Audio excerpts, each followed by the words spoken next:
Hi everyone, I'm Milkiyas. Today, Kidus and I are going to present you about benchmark suite for explainable AI. This is a project that we have been working on this summer under Professor Valeria Bertaco and Andrew Crab. Machine learning models are increasingly applied into many real-world applications. However, many of these algorithms are like black box, whose reason for prediction cannot be interpreted. And this property has hindered their wide-scale deployment into sensitive sectors such as health or defense. As a result, there is increasing interest and work going on to make machine learning models explainable. However, there is no standard to measure this explainability improvement against prior works, and this is where our work is focused on. Benchmark suite for explainable AI is a benchmark suite for architects and developers to evaluate new and existing AI models and explainers using a wide range of datasets and metrics.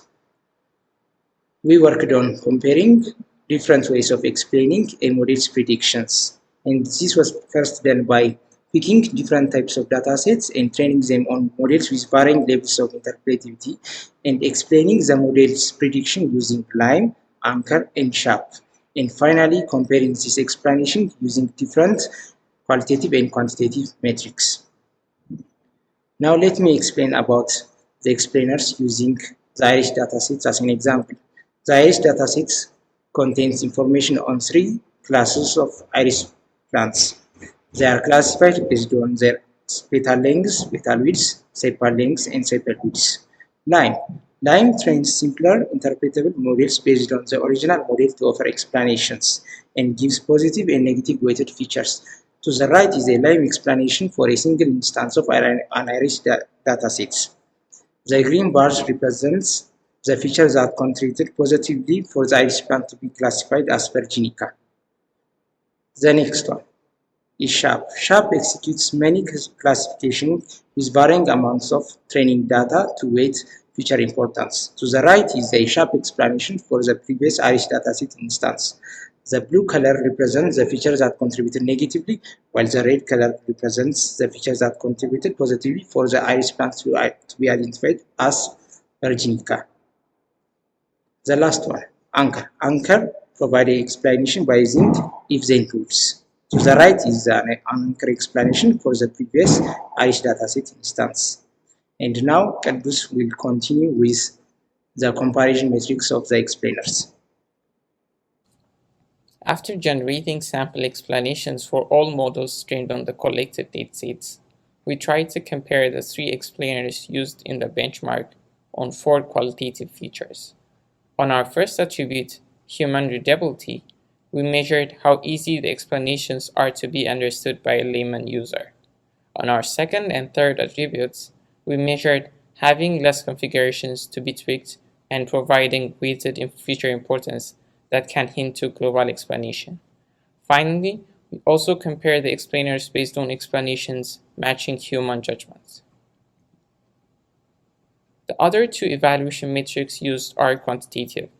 The first one, runtime, is the time it took to generate an explanation for an instance in the test data. We were able to observe that explainers have different performance depending on the number of features and the kind of dataset they are being used to explain. SHARP is significantly slower on text and image datasets, while Anchor is fastest on average. The other quantitative evaluation used in our benchmark is fidelity. It's used to measure how much the explanation matches the model. This is calculated by slowly adding the features with the biggest importance and seeing how the model's confidence increases. These values range from -1 to 1. Values between 0 and 1 represent positive relations.